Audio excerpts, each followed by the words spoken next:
અબ્બાસ બંજારા 27 વર્ષનો ઉંમરવાળો છે. આપણા તાંદાલજા વડોદરા શહેરમાં રહે છે. મૂળ ઉત્તર પ્રદેશના રહેવાસી છે. એ જ રીતે મમતાજ ઉર્ફે અફતાબ સુબેદાર આ પણ વંજારા છે,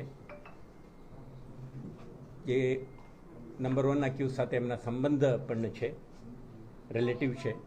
આ પણ મૂળ ઉત્તર પ્રદેશના. અને ત્રીજો આરોપી શાહરૂખ કિસ્મત અલી બંજારા આ 26 વર્ષના ઉંમરના છે. આ પણ તંદાજા વિસ્તારમાં જ રહે છે અને મૂળ ઉત્તર પ્રદેશના છે. આ ત્રણેય આરોપીઓ લગભગ 10 વર્ષ પહેલાં વડોદરામાં એમ્પ્લોયમેન્ટના અન્વેષણમાં આવી ગયા હતા અને કન્સ્ટ્રક્શન સાઇટમાં આ લોકો પીઓપી વગેરેના કામ કરે છે. તો મૂળ ઉત્તર પ્રદેશ, ત્યાં કેટલાક સમયથી વસાહત કરતા આરોપીઓ તે દિવસે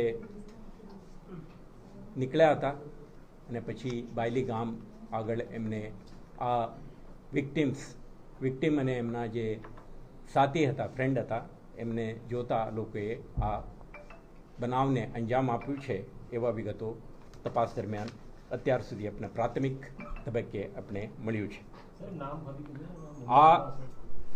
આ ડિટેક્શન ઇન્વેસ્ટિગેશન પોલીસ અધિકારીઓના હાર્ડવર્ક, ડેડિકેશનને સમગ્ર ઘટનાક્રમની ઇન્વેસ્ટિગેશન અને ડિટેક્શનમાં આધુનિક ટેકનોલોજીની મહત્તમ ઉપયોગ કરી છે.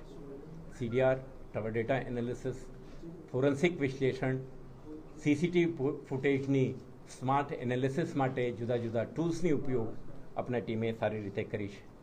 અને સાથે સાથે વડોદરા શહેર પોલીસ અને રૂરલ પોલીસના સમન્વયની પણ એક સારો ઉદાહરણ છે. કેટલાક વખતે ઉકેલ લાવવામાં આપણે સફળ થયા છે. તો આપણે કહેવા માંગીએ છીએ, ગુજરાત પોલીસ, વડોદરા શહેર પોલીસ અને ગ્રામ્ય police we are committed to safety and security of women.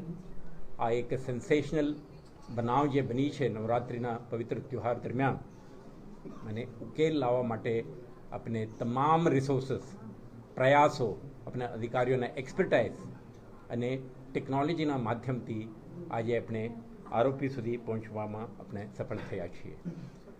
આ ઘટનાની તપાસ ઇન્વેસ્ટિગેશન વડોદરા ગ્રામ્ય પાસે છે. તો શહેર પોલીસ દ્વારા આ ત્રણે આરોપીઓને વડોદરા ગ્રામ્ય પોલીસને હેન્ડઓવર કરવામાં આવશે અને આગળની તપાસ એમના દ્વારા થશે.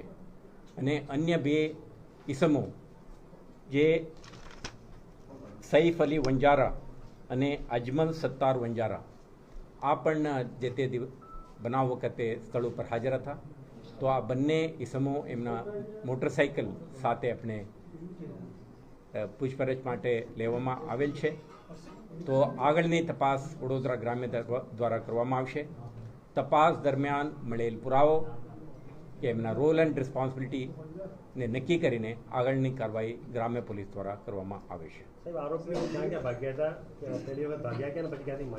આ જે સમગ્ર ઘટનાની જે ઉકેલ લાવવા માટે જે પરિબળો, જે ટેકનોલોજી અને મેથોડોલોજી આપણે વાપર્યું છે, આના ડિટેલ તમને કીધું છે. તો એમના રહેવાસી છે તાંદાલજાના, બનાવ બન્યું છે બાયલી. એમના રહેવાની જગ્યા અને બનાવવાળી જગ્યા અંતર લગભગ 3.5 કિલોમીટર છે. તો નાઇટ દરમિયાન એમના મૂવમેન્ટ હતી શહેરમાં. તો આપણે લગભગ 48 કિલોમીટરથી વધારે એમના મૂવમેન્ટને આપણે આખું ટ્રેક કરી છે.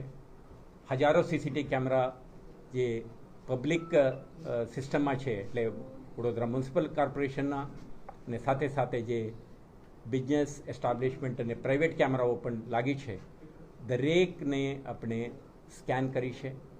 એમના ફૂટેજીસ મેળવીને પોલીસ વિશ્લેષણ કરીને આરોપીઓ સુધી પહોંચવામાં આપણે સફળતા મળી છે.